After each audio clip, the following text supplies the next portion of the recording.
Hello everybody, Flash Notion here, back for some more Star vs. the Forces of Evil. So today we're taking a look at episodes 3 and 4 of Season 4. Last time was pretty interesting. We got Moon back against all expectations, and we didn't give Star back the wand, so Eclipsa is remaining queen, doing Eclipsa things. She seems... I can't tell what her deal is right now, so we'll see how that goes. God, something on my tongue. Anyways, ow. Yeah, so things seem to be going mostly positive right now in this show, and I'm not really sure what's going to happen next. We have... Okay, so titles for this time. We have Moon Remembers. I mean, that one's obvious. We have Swimsuit. I mean, maybe we're getting that beach episode. Maybe it's something else. Ransomgram. Which, okay, I guess somebody's getting kidnapped and the kidnapper's gonna send, like, a fucking, like, ransom telegram, probably a singing version. I don't fucking know. It's gonna be stupid. And then Lake House Fever. That one's interesting, because I can think of a lot of things that one could be. Like, the show hasn't done anything with Marco's parents in a little bit. We know that they're pregnant. Maybe they decide to go to a lake house and bring Marco and Star with them. Or maybe we go back to that lake where Tom and Star were, like, explicitly confirmed to be dating. Yeah, I don't know. Like, there's a few different things that they could do. And all of them, honestly, those two ideas that I just came up with were terrible. Like, I would not want either of those ideas. But who knows? We'll find out when we watch the show. So, yeah, let's get to watching. All right? No need to dilly-dally. We will start the set in 3, 2, 1.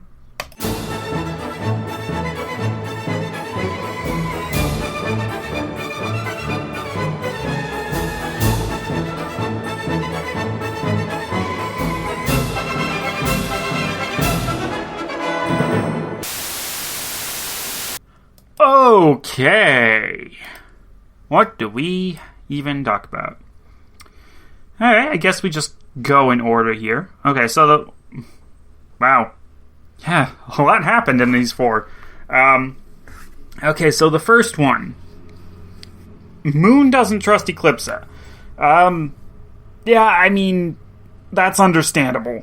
I don't trust Eclipsa right now. Like, from an outside perspective and from a narrative perspective, she is not someone to be trusted. The way that she spoke about freeing Globgor in the premiere, and obviously her actions in the next episode, yeah, not trusting her is, well, it's very justified. I do believe that she's ultimately a good person, or at least she's a person who wants to be good, but, you know, you can't judge a person solely by their intentions. You also have to take into consideration their actual actions, and also, like, the choices that they make. And in this case, Eclipsa is already starting to make bad choices. So, we'll see how it turns out, but I really do feel like they're going down that route of Eclipsa is going to do something terrible to free Globgor. And I mean, Moon's back, River's back, Ludo. The mention of Ludo again, so we might see him one more time at least before the series ends. But also, moving on to the second episode. So we addressed the fact that, Romulus was the one to imprison Globgor, and therefore he is the one who would be able to free Globgor, but he's not willing. So we've addressed that, at least a little bit. We'll see where it ends up. But I don't think Eclipse is going to stop trying. So that's not cool.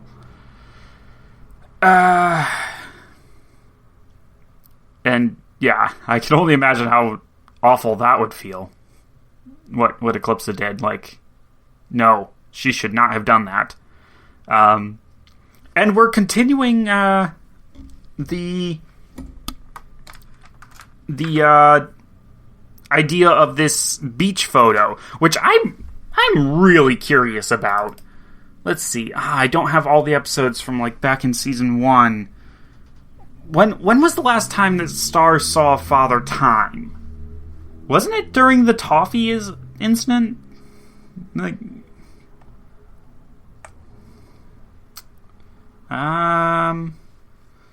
let's see. No, I don't think it would have been then. When would she have seen... When would she have gone to Father Time again? Wasn't it about the time that she saw Omnitraxus? When was that? Was it during... It would have been before the finale. Right. Yeah, okay. Episode 30A or 17A of season 2. Nope, I don't have it. Damn it! I wanted to see if she got the picture at that point, or if it was at the episode in season 1. And I have the episode saved, but I don't currently have that. Where? There it is. Okay. Shit. Which one of these is it in? Come on. I don't want to make this take too long for you guys, because it's going to just be weird, and I'm not really talking about anything. I'm just making noises. Star Versus is in... Oh, shit, I don't have it labeled. Do I? No. Fuck. I'm guessing it's in that one. Alright. Sorry, I keep all of the files that are necessary saved onto... what are these things called? Like SD cards? And I have so many of them. I probably should have just invested in an external hard drive. 1 second.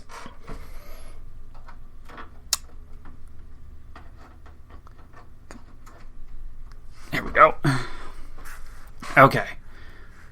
Yes, Star Versus is on this one. Okay. Let's see. So we want to look at season 2, episode 17. More specifically, the first half of it. The part where she sees Father Time. Here it is.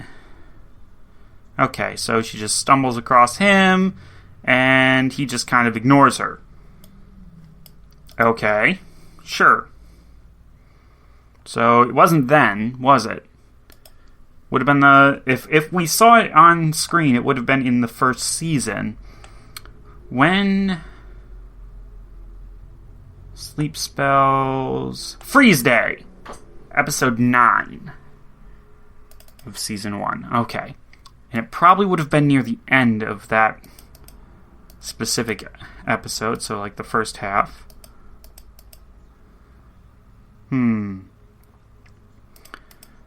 Okay.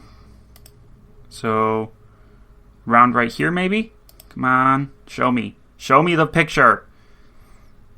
Otherwise, this is just going to be a bit weird.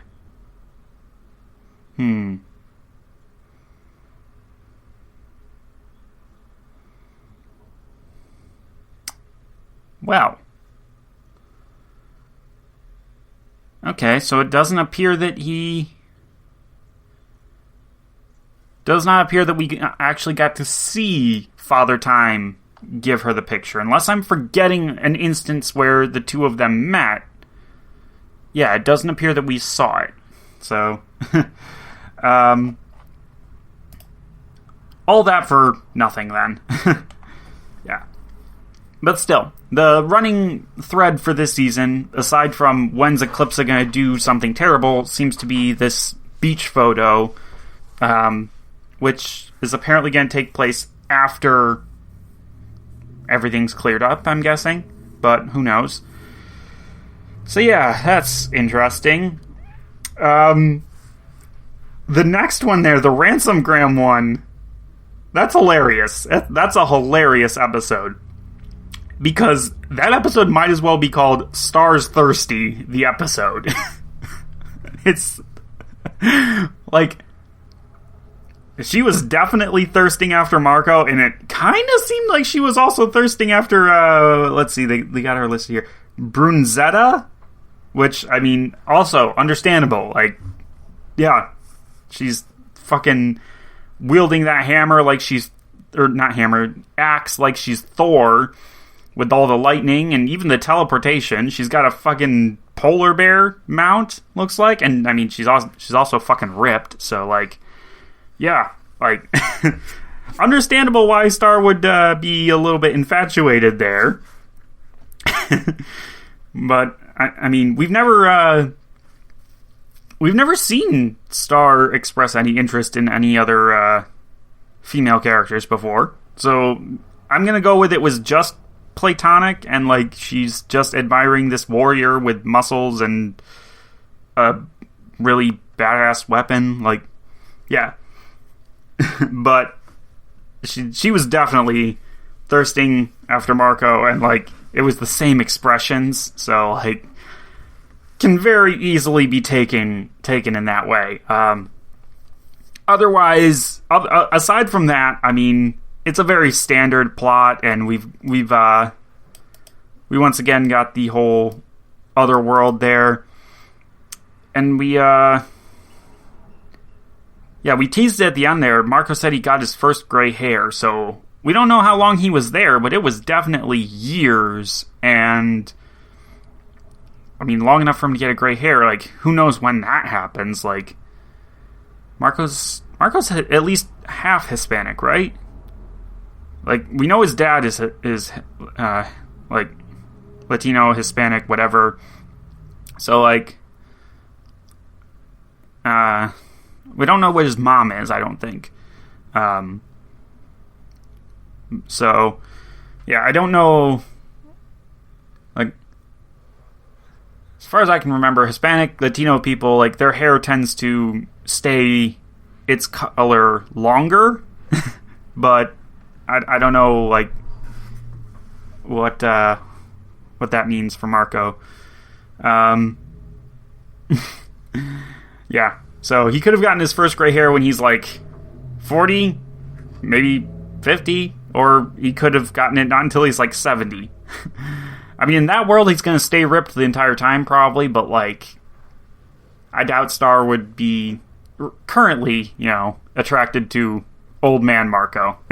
But it would be interesting to go back and see him as an old man. Yeah. Right. And then the last one.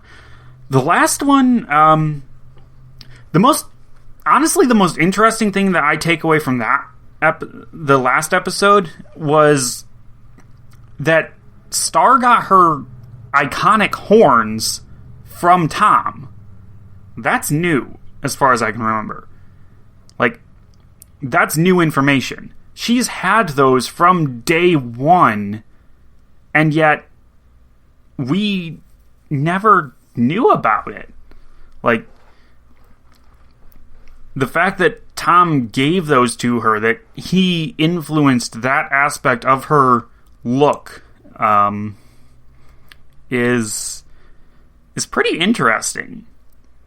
And in general, like, I don't know how I feel about the way that the show's kind of setting up for them to break up again.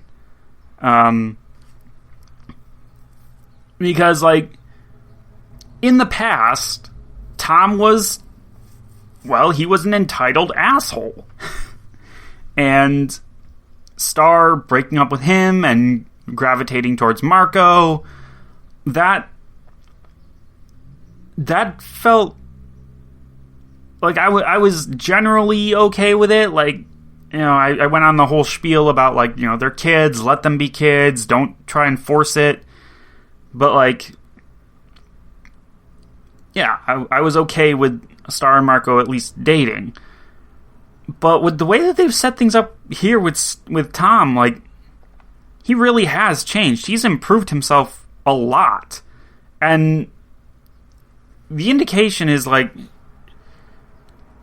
he started out trying to do it for Star, but eventually he realized he wanted to do it for himself, is what it feels like. And so the idea that after all of that, you know, things seem to be going well, I don't know what could happen to break that, other than, you know, things with Marco. Like, it's just that, yeah, it's a complicated situation, and I don't really know how I would want it to be resolved. I mean, honestly, the best case scenario that I can think of right now would be for her to get together with neither of them at the end. Like, because right now Tom and Marco are friends. And I have a feeling that if Star were to leave Tom and get together with Marco, Tom would be very hurt over that, and I don't think he'd be okay with it.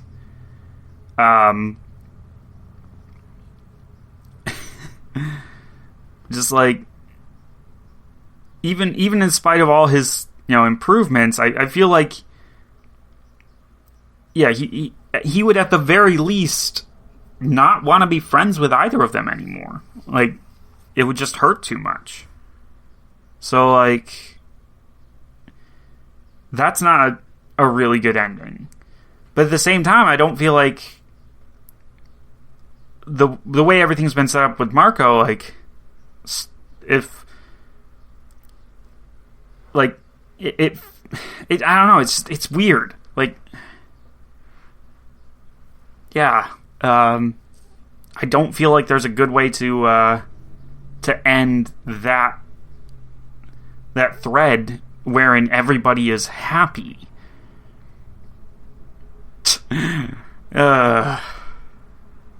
know, now I'm just imagining that, you know, we get to the end there, and it's like, yeah, Tom's okay with Star and Marco getting together, and then Tom gets together with, I don't know, Ponyhead, probably.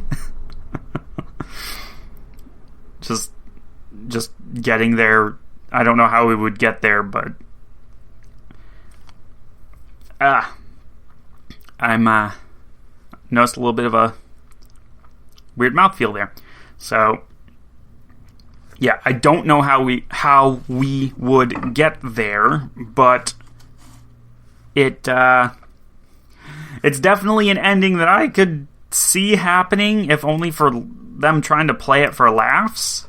But the way everything has been going here is just weird. It was cool that we got to see, you know, Tom's family some more. His mom seems pretty cool. His dad seems pretty cool. His aunt and I guess uncle and grandfather, they're all a little weird. Yeah. The whole... I do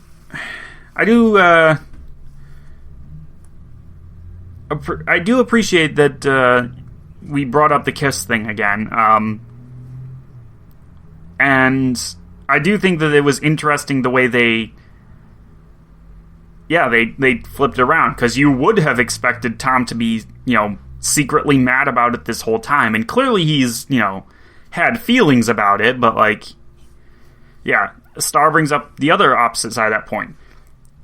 Once everything was, pseudo normal at the very, at least after the immediate battle, at the point where they were just starting the search for Moon, Marco and Tom should have told Star that Tom now knows. That should have been a thing that got brought up, so that way they could all, have a talk. But again, they're teenagers. They're dumb. I also like the fact that they addressed that in this episode. Yeah, they're dumb teenagers. Yeah, so this was a good set all around. Honestly, the first one is just kind of the least of them. It's probably going to be my thumbnail, the scene of Eclipsa just rocking out, because that's just awesome. But, other than that, the first episode was kind of bland and kind of a nothing episode, it felt like. It just happened, whereas the other episodes, they all had these moments where it was something big, even the third episode, thanks to Star's thirst. Just Star being thirsty is never not going to be funny, and it's never not going to get a reaction out of me. But definitely the other two were both pretty heavy and had important stuff going on. And the first one it didn't feel like anything. It felt like an excuse to write Moon and River out of the show. Which is kind of interesting, because the first season, we didn't see much of Moon and River. We started seeing them a lot more in season 2 as we got more into the plot, and we saw them a lot in season 3. And now, in season 4, it just seems like we're getting rid of them. So I find that interesting. But other than that, the episode itself felt like, just a nothing episode. So, I mean, it obviously has an impact since Moon and River are now gone, but in terms of the reaction I had, the feeling I got from it's not an episode that I will really think about much or remember much, aside from maybe the Eclipsa rocking out scene. So, yeah, that's kind of unfortunate, because it's the only one in this set that's kind of a meh. The other three are freaking great. In fact, how long has it been since we had a meh episode?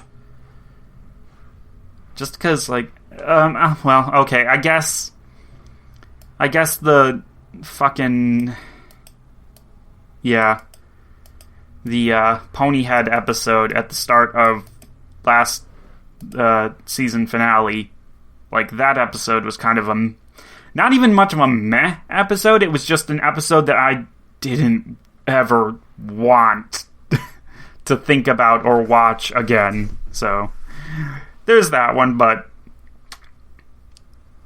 I mean, that one, it had its moments still. It was fun. So yeah. I mean, I personally disliked the episode, but I wouldn't call it a meh episode. Whatever. Either way, it was an overall good set. The last, all of them were at least good. So yeah, this was very enjoyable, and I will enjoy. I don't know how. Again, I don't know how long I'm gonna continue on a streak of Star Versus. Probably 2-3 more videos. Probably I can see doing. Maybe I'll get to the mid-season and then I'll go on another Soul Eater streak. Yeah, that sounds like a good idea. We'll see. But yeah, for now, I think that's going to be it for this video. So I'll see you guys next time. Okay? Bye-bye.